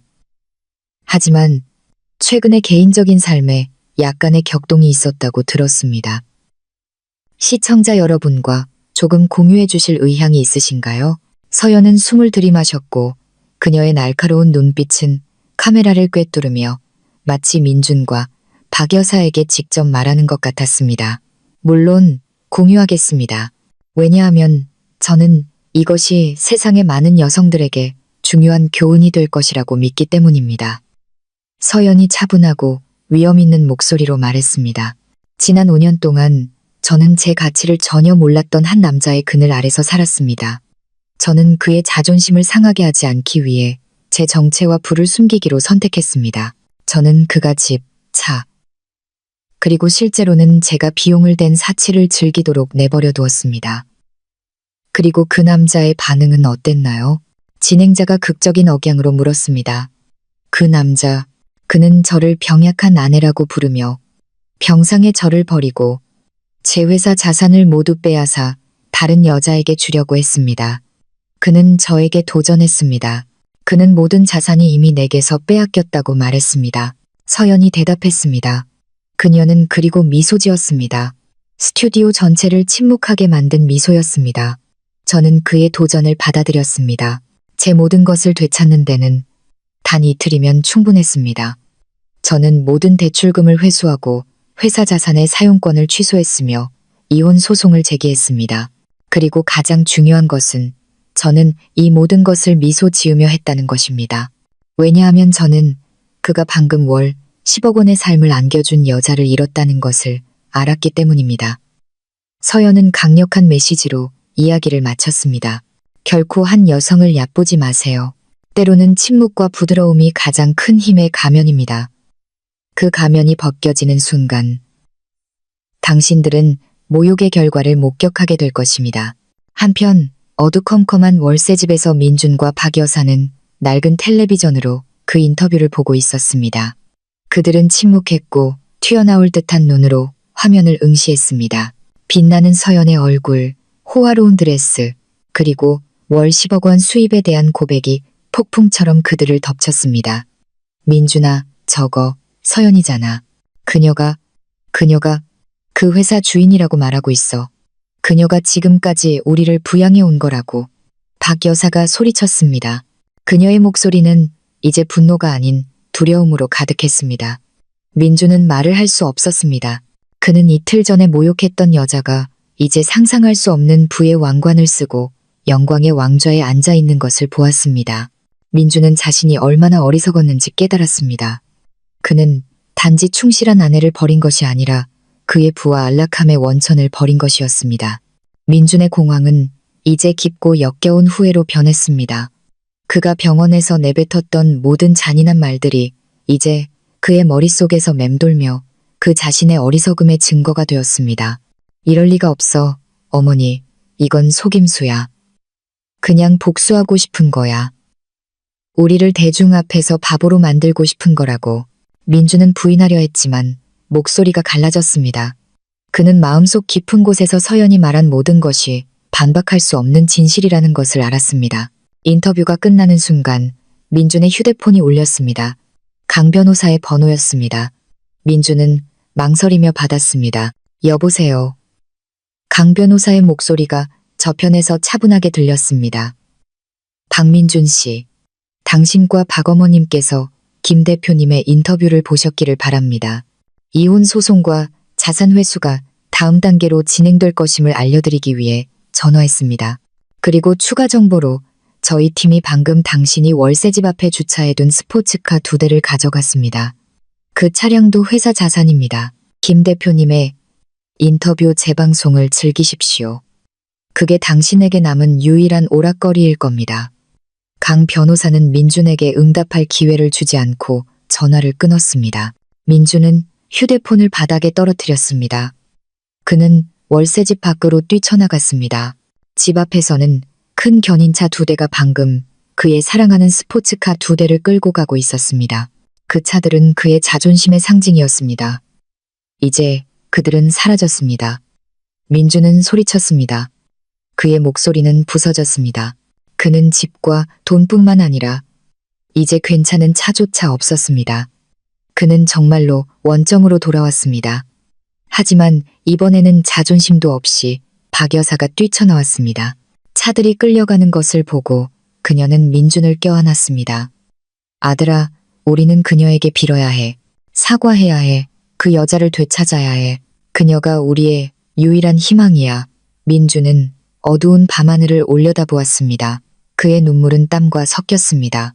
그는 방금 서연에게서 받은 결혼 선물이 고급 빌라가 아니라 그의 삶 전체에 대한 완전한 압류였다는 것을 깨달았습니다. 서연은 드라마가 아닌 상상할 수 없는 힘으로 이겼습니다. 그녀는 민준을 오만의 정점에서 빈곤과 영원한 후회의 밑바닥으로 떨어뜨렸습니다. 민준은 오늘 밤 세상에서 가장 후회하는 남자로 잠들 것이라는 것을 알았습니다. 반면 서연은 가장 강력한 CEO로 잠들었습니다. 고급 차들이 압류된 다음 날 아침, 민준은 덥고 좁은 월세방에서 참을 수 없는 메스꺼움을 느끼며 잠에서 깼다. 그는 악몽이 결국 쓰라린 현실이었음을 소화하려 했었다. 그렇다, 민준. 오만하고 자신감 넘치던 남자는 이제 가난뱅이가 되었다. 그의 옆에는 박 여사가 여전히 부은 얼굴로 잠들어 있었고 그녀가 고가라고 믿었던 모조보석이 담긴 가방을 껴안고 있었다. 사실 그 대부분도 서연이 자산 목록으로 구매한 것이었다. 민준의 재정적 공황은 절정에 달했다. 그는 자산뿐만 아니라 명성도 잃었다. 그날 아침 그는 돈을 빌리기 위해 몇몇 사업 동료들에게 연락을 시도했지만 모든 전화는 응답이 없었다. 몇몇 동료는 심지어 어젯밤 서연의 TV 인터뷰에 대해 묻는 짧은 메시지와 함께 비꼬는 이모티콘을 보내왔다. 민준은 서연이 법적으로뿐만 아니라 사회적으로도 자신을 공격했음을 깨달았다. 민준은 삐걱거리는 침대에서 내려와 텅 빈 주방 식탁을 발견했다. 그는 시끄러운 작은 냉장고를 열었다. 안에는 물과 마른 치즈 조각뿐이었다. 그는 배가 고픈 것을 느꼈다. 예전 고급 빌라에서는 서연이나 하인이 준비한 호화로운 아침 식사에 익숙했다. 이제 그는 인스턴트 커피 한 잔을 위해 고군분투해야 했다. 민준이 우울증과 굶주림에 시달리는 동안 박 여사는 멍한 눈으로 일어났다. 민준아, 우리가 이럴 순 없어. 엄마가 뭔가 해야 해. 우린 그녀를 만나야 해. 그녀의 발 앞에 무릎 꿇고 빌어야 해. 박 여사가 소리쳤다. 민주는 고개를 저었다. 소용없어요, 어머니. 강 변호사가 그녀는 만나고 싶어 하지 않는다고 했어요. 변호사를 통해서만 처리하고 싶대요. 서연이는 정말 변했어요. 잔인해요, 어머니. 우리가 알던 그 여자가 아니에요. 네가 그렇게 만들었으니까 잔인해진 거지, 민준아. 박 여사가 높은 톤으로 반박했다. 그녀 자신도 잘못이 있다는 것을 알면서도 네가 그녀가 아플 때 버리지만 않았어도 우리가 그녀를 모욕하지만 않았어도 우린 여기에 있지 않았을 거야. 후회가 박 여사의 마음속에 스며들기 시작했다. 양심 때문이 아니라 그들이 감당해야 할 재정적 결과 때문이었다. 그들의 논쟁 중에 방구석에 있던 낡은 TV가 켜졌다. 서연의 친구 지은이 인기 있는 아침 토크쇼의 화면에 나타났다. 지은은 화제가 되고 있는 서연의 이혼 사건에 대해 더 자세한 해명을 하기 위해 초대받았다. 민준과 박 여사는 즉시 침묵했다. 그들은 눈을 동그랗게 뜨고 TV를 응시했다. 그들의 얼굴은 창백했다. 지은은 세련되고 자신감 넘치는 모습으로 우아한 스튜디오 소파에 앉았다. 안녕하세요, 지은 씨. 친구이신 서연 씨의 이혼 사건이 정말 대중을 떠들썩하게 했습니다. 확인해 주실 수 있나요? 박민준 씨가 정말로 이혼당하고 그가 자랑하던 모든 자산을 잃었나요? 진행자가 물었다. 지은은 차분하게 미소 지었다. 네, 맞습니다. 서연이는 이혼 소송을 제기했고 집, 차량, 그리고 박민준 씨가 보유하던 현금 대부분까지 모든 자산이 서연이의 회사 명의로 회수되었습니다. 한 가지 바로잡고 싶은 것이 있습니다. 박민준 씨는 항상 자신이 그 자산의 단독 소유자라고 생각했습니다. 사실 그는 서연이에게 자금을 지원받는 임시 관리자에 불과했습니다. 월세방에 있던 민준의 얼굴은 더욱 창백해졌다. 박 여사는 아들의 팔을 꽉 잡았다. 민준은 알았다. 지은의 입에서 나오는 모든 말이 그의 명성에 관해 밝히는 못이라는 것을. 진행자는 계속했다. 저희는 또한 김서연 씨가 병원에 버려지고 전 남편에게 모욕을 당했다는 소식도 들었습니다. 이 주장을 뒷받침할 증거가 있나요? 지은은 고개를 끄덕였다. 물론입니다. 저희는 박민준 씨가 병원에 와서 서연이를 병약한 아내라고 모욕하고 자산 인수를 선언했을 때의 영상과 음성 녹음 증거를 가지고 있습니다. 저희는 이 모든 증거를 법원에 제출할 것입니다. 하지만 대중에게 교훈을 주기 위해 서연이가 그 음성, 녹음의 일부를 재생하는 것을 허락했습니다. 극적인 정적이 흘렀다. 그리고 비꼬고 모욕으로 가득 찬 민준의 목소리가 전국에 선명하게 울려 퍼졌다. 야, 이 병약한 아내야. 내가 이혼 소송 제기했어. 고급 빌라와 모든 자산은 내가 다 가져다가 내 새 아내가 될 사람에게 넘겼어. 하하, 민준과 박 여사는 소파에서 움찔했다. 그 녹음은 피할 수 없는 치욕이었다. 민준은 귀를 막았다. 안 돼, 꺼. 저 TV 꺼요, 어머니. 그가 소리쳤다. 하지만 박 여사는 얼어붙어 움직일 수 없었. 그녀는 한때 오만했던 민준의 얼굴이 이제 TV에 잔인하고 거짓말쟁이인 남자로 선명하게 비치는 것을 보았다. 진행자는 한숨을 쉬었다. 정말 잔인하군요. 그렇다면 박민준 씨는 아내가 억만장자라는 사실을 얕잡아 본 것만으로 48시간도 채 안 되어 자존심을 포함한 모든 것을 잃었다고 할 수 있겠네요. 지은은 진지한 표정으로 카메라를 응시했다. 정확합니다. 서연이는 감정적으로 행동한 것이 아니라 원칙에 따라 행동했습니다. 그녀는 부와 권력, 자유가 자신의 것임을 보여주고 싶었습니다. 그리고 어떤 남자도 모욕적인 방법으로 그것을 빼앗을 권리가 없다는 것을요. 박민준 씨는 그가 마땅히 받아야 할 것을 받았습니다. 그는 오만함과 한 여성의 가치에 대한 무지 때문에 모든 것을 잃었습니다. 지은이 말을 마치자 민준은 박 여사로부터 증오의 찬 시선을 느꼈다. 박 여사는 일어서서 떨리는 손가락으로 민준을 가리켰다. 네가 우리를 망쳤어, 민준아. 다 내 더러운 입 때문이야. 우린 이제 아무것도 얻지 못할 거야. 엄마는 부끄러워. 정말 부끄러워. 민준은 자신을 변호하려 했다. 몰랐어요, 어머니. 맹세코 그녀가 그렇게 부자인 줄 몰랐어요. 그녀는 항상 소박하게 옷을 입었고 항상 아프다고 했어요. 내가 어떻게 알았겠어요. 네가 그녀에게 전혀 신경 쓰지 않았기 때문이지. 박 여사가 반박했다. 너는 너 자신밖에 신경 안 썼어. 이제 온 나라가 우리가 누군지 알아. 우리는 웃음거리야. 다음 날 민준과 박 여사는 일자리를 찾는 것 외에 선택의 여지가 없었다. 한때 사업가이자 회사 소유주였던 민준은 이제 겨우 빌린 차로 배달 기사 일을 구할 수밖에 없었다. 한편 한때 부치크와 고급 살롱을 드나들던 사교계 명사였던 박 여사는 이제 도시 구석의 편의점 직원으로 일하는 쓰라린 현실을 받아들여야 했다. 매일 그들은 수치심을 삼켜야 했다.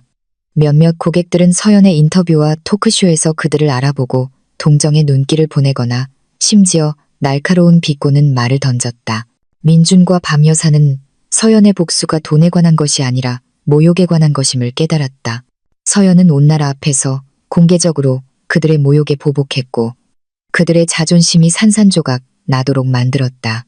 그들은 이제 깊은 후회 속에서 살았다. 그들이 잔인하게 버린 여자가 그들의 유일한 보호자이자 사치의 원천이었음을 깨달았다. 민주는 매일 인터넷에서 서연의 사진을 볼 수밖에 없었고 한때 약했던 서연과 이제 비즈니스 세계 무대에서 빛나는 서연을 비교했다. 그 후에는 서연이 겪었던 피로보다 훨씬 더 치명적인 병이었다. 서연이 이혼 소송을 제기하고 민준이 모든 것을 잃은 지 3주가 지났습니다. 오늘은 그들의 첫 이혼 재판 날이었습니다. 법정의 분위기는 팽팽했고 불륜, 모욕, 그리고 화제가 된 숨겨진 부의 드라마에 흥미를 느낀 기자들과 대중의 눈으로 가득 찼습니다. 서연은 개인 경호원들의 철통 경호를 받으며 그녀의 든든한 변호사와 충실한 친구 지은과 함께 도착했습니다. 서연은 권위와 평온의 아우라를 발산하는 짙은 색의 정장을 입고 있었습니다. 그녀는 꼿꼿이 앉아 앞을 똑바로 응시하며 전 남편에게는 조금의 관심도 주지 않았습니다. 반면에 민준과 박 여사는 전혀 다른 모습으로 법정에 도착했습니다. 민준은 기운이 없어 보였고 몸에 더 이상 맞지 않는 낡은 정장을 입고 있었습니다. 평소 화려하게 차려입던 박 여사는 이제 소박한 옷을 입고 카메라의 시선으로부터 얼굴을 숨기려 했었습니다. 그들 둘은 민준이 남은 마지막 돈으로 마지못해 고용한 경험이 부족해 보이는 젊은 변호사와 함께였습니다. 재판이 시작되자 민준은 서연을 바라보며 전처의 눈에서 조금의 온기나 동정심이라도 찾기를 바랐습니다. 하지만 그가 발견한 것은 차갑고 단호하며 계산적인 사업가의 눈뿐이었습니다. 민준의 마음은 움츠러들었습니다. 그는 자신이 알던 서연, 약하고 순종적이던 서연은 죽었다는 것을 깨달았습니다. 첫 번째 세션은 강 변호사의 발표로 지배되었습니다. 강 변호사는 크고 자신감 있는 목소리로 유기, 모욕적인 언어폭력, 그리고 서연이 아플 때의 배신을 포함한 이혼 청구의 세부 사항을 낭독했습니다. 그는 민준이 병원에서 서연을 모욕하는 음성 녹음을 재생하여 법정 전체를 침묵하게 만들었습니다. 민준의 변호사는 민준이 단지 스트레스를 받고 있었고 녹음이 편집되었다는 주장으로 대응하려 했지만 그 영향은 이미 돌이킬 수 없이 손상되었습니다. 그리고 가장 결정적인 부분, 재정 및 자산 세부 정보 공개가 이어졌습니다. 강 변호사는 반박할 수 없는 증거들을 제시했습니다. 서연의 개인 사업을 통해 얻은 모든 자산은 전적으로 서연의 소유라는 내용의 민준이 서명한 혼전, 계약서. 그리고 강 변호사는 서연의 진짜 정체를 폭로하기 시작했습니다. 존경하는 재판장님, 강 변호사가 말했습니다. 제 의뢰인 김서연 씨는 그동안 가정의 화목을 지키기 위해 자신의 진짜 정체를 숨겨왔습니다. 그녀는 인공지능 분야에서 활동하며 수조원 가치의 프로젝트를 보유한 기술회사 이노베이트 글로벌의 CEO이자 단독 소유주입니다. 방청석에서는 떠들썩한 속삭임이 들렸습니다. 민준과 박 여사는 말도 안 되게 놀랐습니다. 이미 텔레비전에서 보았음에도 불구하고 법정에서 합법적인 증거들과 함께 듣는 것은 쓰나미에 휩쓸리는 것 같았습니다. 강 변호사는 서연의 재무 보고서를 큰 화면에 투영했습니다. 김서연 씨의 월 평균 순수입은 10억 원에 달합니다. 박민준 씨가 자신의 소유라고 주장했던 모든 부동산, 고급 빌라, 차량, 투자 계좌는 모두 김서연 씨가 회사 자금으로 구매한 재고 자산입니다. 박민준 씨가 편안하게 느낄 수 있도록 소유권이 위장되었을 뿐입니다. 민주는 분노와 절망에 찬 얼굴로 자리에서 일어났습니다. 거짓말이야, 속임수야. 부자라면 왜 항상 아프다고 했어? 왜 항상 평범한 사람처럼 옷을 입었냐고? 민준이 소리치며 눈물이 뺨을 흘러내렸습니다. 판사가 망치를 두드리며 정숙을 요청했습니다. 서연은 민준을 바라보았고 처음으로 법정에서 민준에게 직접 말했습니다.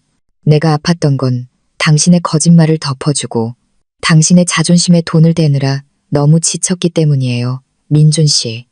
서연이 말했습니다. 그녀의 목소리는 조용했지만 날카로웠습니다. 내가 소박하게 입었던 건 당신이 내 돈이 아니라 나를 사랑해주길 바랐기 때문이에요. 하지만 당신은 내가 아플 때조차 나를 사랑할 수 없었어. 당신은 당신 것이라고 생각했던 돈에만 관심이 있었지. 민주는 반격하려 했습니다. 하지만 넌 날 속였어. 이 모든 걸 나한테 비밀로 했잖아. 강 변호사가 즉시 말을 잘랐습니다. 박민준 씨, 김서연 씨는 당신을 속이지 않았습니다. 당신 스스로를 속였을 뿐입니다. 법 앞에서 당신은 자산을 명확하게 분리하는 계약에 서명했습니다. 제 의뢰인은 단지 자신의 사생활을 지켰을 뿐입니다. 오히려 당신이 유기를 하고 제 의뢰인의 회사 자산을 훔치려 한 것입니다. 민준의 변호사는 서연이 신분 사기로 인해 민준이 겪은 정신적 피해에 대해 손해배상금을 지불해야 한다고 주장하려 했습니다. 하지만 강 변호사는 그것을 재빨리 일축했습니다. 정신적 피해라고요? 정신적 피해를 주장해야 할 사람은 제 의뢰인입니다. 박민준 씨는 그녀가 극심한 업무 스트레스와 싸우고 있을 때 그녀를 병약하다고 모욕했습니다. 저희는 영상 증거를 가지고 있습니다. 박민준 씨가 이혼 소송을 제기한 지 이틀 만에 재혼했다는 증거도 있습니다. 박민준 씨가 김서연 씨의 부에 대해 전혀 몰랐을 뿐만 아니라 기여하지도 않았다는 증거도 있습니다. 강 변호사가 민준의 모든 돈이 서연의 회사 계좌에서 나왔음을 보여주는 은행 이체 서류를 제시하며 말했습니다. 서연이 일어섰습니다. 그녀는 판사에게 말했지만 그녀의 시선은 다시 한번 민준과 박 여사에게 향했습니다. 존경하는 재판장님, 저는 단지 정중하게 이혼하고 싶을 뿐입니다. 저는 박민준 씨에게 아무것도 요구하지 않습니다. 단지 그가 가져가려 했던 자산의 남은 부분을 돌려주고 저에게서 멀어지기를 바랄 뿐입니다. 저는 돈만 사랑하는 한 남자를 사랑하려다 제 인생의 5년을 잃었습니다. 저는 단지 제 진짜 인생을 시작하고 싶고 제 이야기가 모든 사람에게 교훈이 되기를 바랍니다. 약해 보이는 여성을 절대 얕보지 마세요. 왜냐하면 그녀가 똑바로 서기로 결심했을 때 아무도 그녀를 쓰러뜨릴 수 없기 때문입니다. 민준과 박 여사는 고개를 숙였습니다. 그들의 얼굴은 수치심으로 붉어졌습니다. 그들은 법정 앞에서 아무런 논거도 없다는 것을 깨달았습니다. 민준은 유기, 언어폭력, 배신으로 이혼당한 남자였습니다. 그리고 가장 치욕스러운 것은 그가 그동안 모욕했던 여성의 돈으로 살았다는 것이 대중 앞에서 폭로된 남자였다는 것입니다. 재판은 최종 결정을 위해 휴정되었습니다. 서연은 기자들에게 둘러싸인 채 서둘러 나갔습니다. 그녀는 단지 신비로운 미소를 지을 뿐이었습니다. 민준과 박 여사는 서서히 비어가는 법정에 홀로 남겨졌습니다. 이제 그들은 서로를 비난할 수밖에 없었습니다. 이게 다 엄마 때문이에요. 왜 항상 그녀를 무시했어요? 이제 우리는 온 나라에 도둑과 사기꾼으로 낙인 찍혔어요. 민준이 목이 쉰 소리로 소리쳤습니다. 나라고? 네가 바람 피웠잖아. 민준아, 네가 그녀가 아플 때 버렸잖아. 네가 그녀가 누구인지 보기에 너무 눈이 멀었잖아. 박 여사가 반박했습니다. 그녀의 눈물이 쏟아졌습니다. 두 사람은 이 재판이 단지 그들의 결혼을 끝내는 것이 아니라 공식적으로 그들의 평판과 호화로운 삶을 끝내는 것이라는 것을 깨달았습니다. 서연은 완전히 이겼고 진정한 힘은 빌린 지위에 있는 것이 아니라 무시당했던 지성과 노력에 있다는 것을 증명했습니다. 마지막 대결과 후회의 눈물, 파괴적인 첫 이혼 재판 후 민준과 박 여사는 인생의 최저점에 있었다. 재판에 대한 언론 보도는 상황을 더욱 악화시켰다. 민준은 그의 화제성 사건을 알게 된 상사에게서 배달기사 일자리에서 해고당했다. 박 여사는 고객들이 불편해하고 계속해서 그녀의 치부에 대해 이야기했기 때문에 편의점에서 해고당했다. 그들은 이제 정말로 직업도 돈도 평판도 없었다. 좁은 월세방에서의 삶은 감옥 같았고 곰팡내와 깊은 후회로 가득했다. 민준과 박 여사는 한 가지를 깨달았다. 서연에게 직접 용서를 빌지 않고는 삶을 이어갈 수 없다는 것을. 그들은 자산을 돌려달라고 요청하기 위해서가 아니라 자비를 구걸하고 아마도 아주 작은 재정적 도움이라도 받기 위해 마지막 대결을 하기로 결심했다. 그들은 이제 전처의 권력의 상징이 된 서연 소유의 수조원대 기술회사인 이노베이트 글로벌 본사 앞에서 서연을 기다릴 계획을 세웠다. 한낮에 민준과 박 여사는 호화로운 마천루 건너편 붐비는 인도에 서 있었다. 민준은 낡아빠진 셔츠를 입었고 박 여사는 늙고 허약해 보였다. 그들은 텔레비전에서 자신들을 알아본 사람들의 이상한 시선 아래 몇 시간 동안 기다렸다. 오후가 다 되어서 고급 차량 행렬이 건물 앞에 멈췄다. 서연은 주차된 차에서 내렸고 강 변호사, 지은, 그리고 건장한 개인 경호원들에게 둘러싸여 있었다. 서연은 차가운 시선을 숨기는 선글라스를 쓰고 우아하고 위험 있어 보였다. 서연을 보자 민준과 박 여사는 즉시 길을 건너 군중을 뚫고 달려갔다. 서연의 경호원들이 즉시 그들을 막아섰지만 민준과 박 여사는 계속해서 몸부림쳤다. 서연아, 기다려. 제발. 민준이 소리쳤다. 그의 목소리는 갈라졌다. 서연은 걸음을 멈췄다. 그녀는 선글라스를 벗고 민준과 박 여사를 꿰뚫는 듯한 무표정한 시선으로 바라보았다. 그녀는 경호원들에게 잠시 물러나라고 신호를 보내 이 마지막 드라마를 위한 무대를 마련했다. 여기 왜 왔죠, 민준 씨? 우리는 법정을 통해서만 처리하기로 합의하지 않았나요? 서연이 물었다. 그녀의 목소리는 눈물로 가득 찬 민준의 얼굴과 대조적으로 차분했다. 민준은 서연 앞에 무릎을 꿇었다. 한때 매우 오만했던 남자에게는 치욕적인 광경이었다. 서연아, 제발 용서해줘. 내가 잘못했다는 거 알아. 나는 세상에서 가장 어리석은 남자야. 나는 공허함을 위해 다이아몬드를 버렸어. 민준은 흐느껴 울었다. 네가 이렇게 부자인 줄 몰랐어. 내 오만함 때문에 눈이 멀었어. 그 모든 잔인한 말들에 대해 사과할게. 제발. 그 집을 돌려달라고는 안 할게. 하지만 제발 일자리라도 줘. 나는 이제 아무것도 없어. 서연아, 어머니도 이제 직업이 없어. 박 여사도 무릎을 꿇었다. 그녀의 얼굴에는 조금의 오만함도 남아있지 않았다. 그녀는 서연의 치마 끝을 잡았다. 서연아가 제발, 내가 미안해. 내가 잘못했어. 내가 항상 너를 무시했어. 후회한다, 아가. 너를 재수 없는 여자라고 부른 걸 후회해. 네가 우리 삶을 지탱해준 천사였다는 걸 몰랐어. 제발 내 아들이 노숙자가 되게 놔두지 마. 우린 이제 아무것도 없어. 박 여사가 울었다. 그녀의 눈물이 인도를 적셨다. 지은과 강 변호사는 이 뒤늦은 후회의 드라마를 조용히 지켜볼 뿐이었다. 서연은 무릎 꿇은 민준과 박 여사를 바라보았다. 그녀는 깊은 숨을 내쉬었고 그녀의 목소리는 차갑고 감정 없이 들렸다. 후회라고요? 당신들은 내 돈을 잃었기 때문에 후회하는 건가요? 민준 씨, 박 어머님, 당신들이 나를 아프게 했기 때문이 아니고요. 만약 내가 당신들이 가난하다고 여겼던 병약한 아내로 계속 남았다면 당신들은 절대 이렇게 와서 빌지 않았을 거예요. 서연은 조금 뒤로 물러섰다. 나는 당신들에게 5년의 기회를 줬어요. 5년 동안 나는 당신들이 호화로운 삶을 즐기게 내버려뒀어요. 5년 동안 나는 당신들이 내 가치를 알아주길 바랐어요. 내 재산뿐만 아니라 하지만 당신들은 뭘 했죠? 당신들은 나를 비웃고 버리고 내가 가장 약해졌을 때 나에게서 훔치려 했어요. 서연은 민준을 똑바로 쳐다보았다. 나는 당신에게 일자리를 주지 않을 거예요. 민준 씨, 나는 당신에게 돈을 주지 않을 거예요. 만약 내가 그렇게 한다면 당신은 절대 배우지 못할 거예요. 당신은 호화로운 가면도 없고 내 돈도 없이 처음부터 삶을 다시 세우는 것이 어떤 의미인지 느껴봐야 해요. 당신은 내가 예전에 느꼈던 것처럼 무시당하는 것이 어떤 기분인지 느껴봐야 해요. 민주는 서연의 손을 잡으려 했다. 하지만 나는 내 남편이었잖아. 서연아, 전 남편. 우리는 행복했었어. 서연은 손을 뺐다. 우리는 행복하지 않았어요. 우리는 거짓말 속에서 살았어요. 이제 그 거짓말은 끝났어요.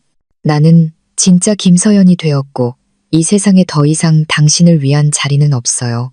서연은 박 여사에게로 돌아섰다. 박 어머님, 저는 당신이 한 여성의 명예가 그녀의 집안 배경이 아니라 그녀의 마음에 의해 결정된다는 것을 배우셨기를 바랍니다. 당신이 평화를 얻기를 기도하며 정직한 방법으로 생계를 꾸려나갈 수 있기를 바랍니다. 서연은 경호원들에게 떠나라고 신호했고 그들이 이 사무실 구역에 접근하지 못하게 하라고 했다. 민준과 박 여사는 경호원들에게 강제로 끌려나갔다.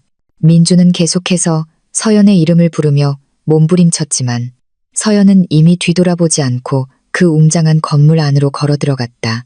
민준과 박 여사의 눈물은 이제 타는 듯한 수치심과 섞였다. 서연이 모든 문을 닫았음을 깨달았다. 민준과 박 여사는 이제 텅 빈 인도에 서 있었다. 그들의 후회는 수천 킬로그램의 금보다 무거웠다. 민준은 그 높은 건물을 바라보며 자신이 부자일 뿐만 아니라 지적이고 강한 여자를 버렸다는 것을 깨달았다. 그는 서연이 잔인한 것이 아니라 단지 그들의 행동에 대한 합당한 결과를 주었을 뿐이라는 것을 깨달았다.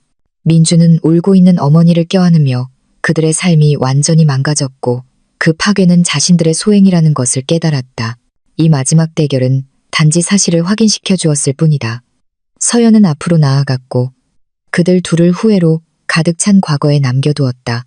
서연의 사무실 앞에서 굴욕적인 대결을 벌인 후 민준과 박 여사는 상심한 마음으로 월세방으로 돌아갔다.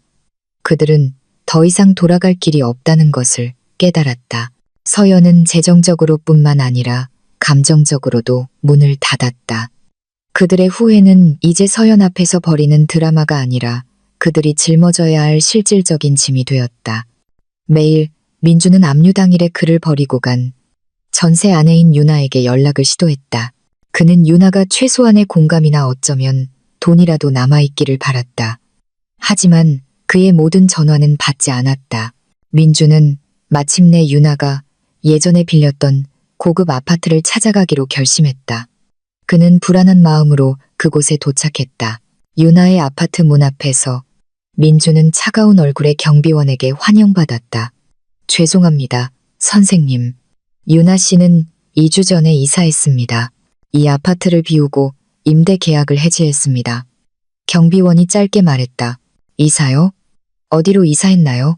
메시지는 남겼나요? 민준이 애원하는 목소리로 물었다. 경비원은 고개를 저었다.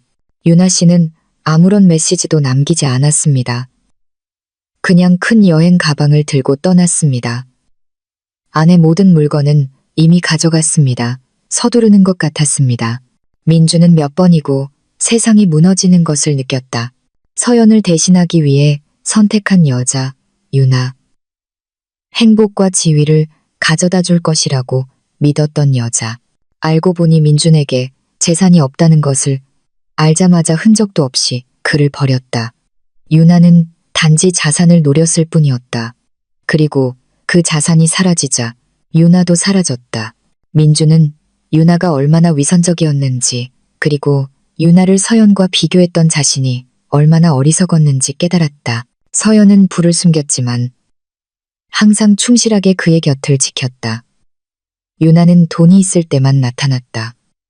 민주는 그 나쁜 소식을 가지고 월세방으로 돌아왔다.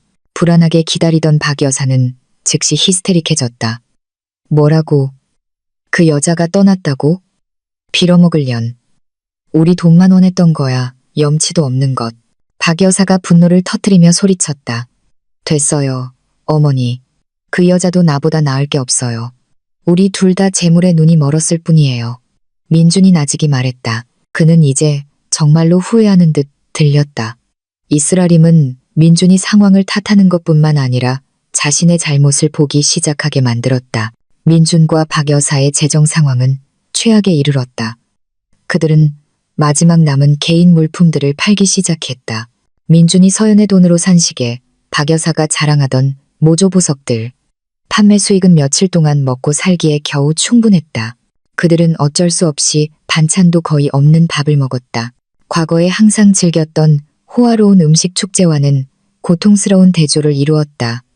어느 날 밤, 민주는 고열에 시달렸다. 박 여사는 변변찮은 약으로 그를 돌보려 했었다. 민주는 잠결에 신음하며 서연의 이름을 불렀다. 서연아, 미안해. 제발 도와줘. 박 여사는 아들 옆에 앉았다. 그녀의 눈물이 흘러내렸다. 안다, 아들아. 엄마도 후회해. 서연이는 착한 여자였어. 우리가 눈이 멀지만 않았더라면. 박 여사는 민준을 껴안으며 그들에게 닥친 업보가 얼마나 끔찍한지 깨달았다. 한편 서연의 이혼 소식은 계속해서 대중의 주목을 받았다.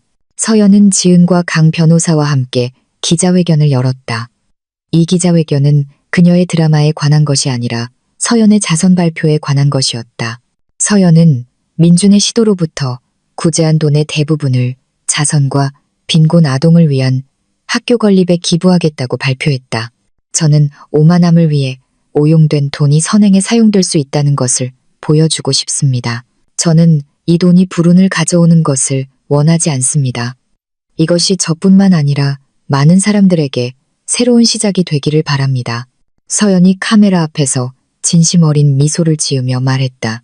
민준과 박 여사는 그들이 밥 한 공기를 나눠 먹던 작은 식당의 TV에서 그 기자회견을 보았다.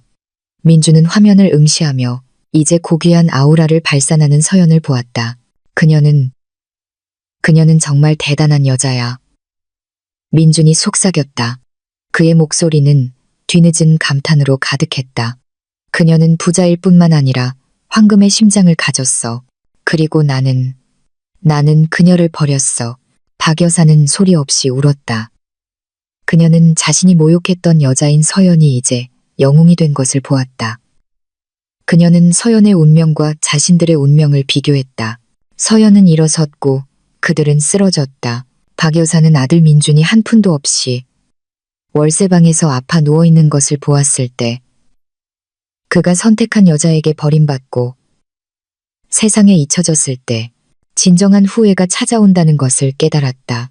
서연의 월 10억 원이라는 분은 이제 고통스러운 동화가 되었다. 그들의 어리석음과 오만함에 대한 영원한 상기물이었다. 그들은 마침내 최저점에 도달했다. 완전한 파산. 재산뿐만 아니라 삶의 의지까지도.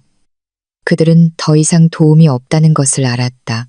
민준과 박 여사는 이것이 그들의 행동의 결과라는 것을 받아들여야 했다. 한때 그들이 병약한 아내라고 불렀던 여성이 조종한 재정적 업보. 그들은 호화로움도 인정도 희망도 없이 처음부터 삶을 시작해야만 했다. 1년이 흘렀고 삶은 축을 중심으로 회전하며 서연을 최고의 정점으로 이끌었다. 반면 민준과 박 여사는 빈곤과 후회의 나락으로 가라앉았다. 서연은 이제 더 이상 자신의 정체를 숨기지 않았다. 그녀는 세계적으로 알려진 CEO 김서연이었고 그녀의 회사 이노베이트 글로벌을 상상할 수 없는 수준으로 이끈 영감을 주는 여성이었다. 그녀는 유수의 비즈니스 잡지 표지에 등장했고 동료들에게 존경받았으며 우아한 복수와 자선 활동 이야기로 사회로부터 칭송받았. 서연은 비즈니스 제국을 건설했을 뿐만 아니라 얕보였던 여성의 힘의 상징으로서의 자아상을 구축했다. 한때 압류되었던 고급 빌라는 이제 젊은 여성들을 위한 비즈니스 인큐베이션 센터로 바뀌었다. 민준과 박 여사에게는 달콤한 아이러니였다. 서연은 과거의 쓰라린 기억에서 벗어나 자신이 직접 디자인한 새로운 펜트하우스에서 평화롭게 살았다. 그녀의 충실한 친구 지은은 부사장으로 승진하여 서연의 신뢰받는 파트너가 되었다. 어느 날 오후 서연은 중요한 비즈니스 회의를 하고 있었다. 그녀는 이제 건강하고 빛나며 웃음이 가득했다. 한때 그녀를 병상에 눕게 했던 스트레스는 오래전에 사라졌다. 진정한 행복과 만족감으로 대체되었다. 서연은 강 변호사가 최종 서류를 가져왔을 때 미소 지었다. 이혼 판결은 확정되었고 법적 효력을 갖게 되었다. 축하합니다, 김 대표님. 강 변호사가 서류를 건네며 말했다. 이제 완전히 자유로워지셨습니다. 박민준 씨와의 관계는 더 이상 없으며 모든 자산은 완전히 구제되었습니다. 감사합니다, 강 변호사님. 변호사의 임무 이상을 해주셨어요. 서연이 서류를 받으며 대답했다. 그녀는 서류를 잠시 바라본 다음 감정 없이 내려놓았다. 이제 우리의 초점은 유럽의 새로운 프로젝트입니다. 과거는 끝났습니다. 한편 민준과 박 여사의 운명은 매우 달랐다. 1년 동안 정규직 없이 고군분투한 후 그들은 그 좁은 월세방에서 도시 외곽에 누추한 고시원방으로 이사해야 했다. 민준은 겨우 먹고 살 만큼의 일당을 받으며 일용직 노동자로 일했다. 그는 더 이상 숨을 수 없었다. 그의 평판은 완전히 무너졌다. 그리고 그가 괜찮은 일자리를 구하려고 할 때마다 서연의 인터뷰 이야기와 그의 모욕적인 음성 녹음이 항상 그림자처럼 따라다녔다. 박 여사는 이제 영양실조와 스트레스로 늙고 병약해졌다. 대부분의 시간을 고시원방에서 보냈다. 그녀는 더 이상 오만하지 않았다. 매일 그녀는 서연에게 했던 거친 말들을 후회했다. 그녀는 자주 울었다. 단지 힘든 삶 때문만이 아니라 그녀가 아들의 미래를 스스로 망쳤다는 것을 깨달았기 때문이었다. 어느 날 밤 민주는 고시원방 앞에서 멍하니 앉아 있었다. 그는 길 건너 식당의 공용 TV에 서연이 나타나는 것을 보았다. 서연은 국제포럼에서 영감을 주는 연설을 하고 있었다. 한 여성의 힘은 남편의 지지가 얼마나 큰가로 측정되는 것이 아니라 쓰러진 후 얼마나 굳건히 일어설 수 있는가로 측정됩니다. 다른 사람이 당신의 가치를 정의하게 두지 마세요. 한 여성의 진정한 왕관은 그녀의 명예, 지성, 그리고 재정적 자유입니다. 서연이 연설에서 말했다. 민주는 눈물을 글썽이며 화면을 응시했다. 그는 더 이상 서연을 미워하지 않았다. 그는 오히려 감탄하고 후회했다. 민주는 자신이 행복, 고귀함, 그리고 자신의 명예를 이혼했다는 것을 깨달았다.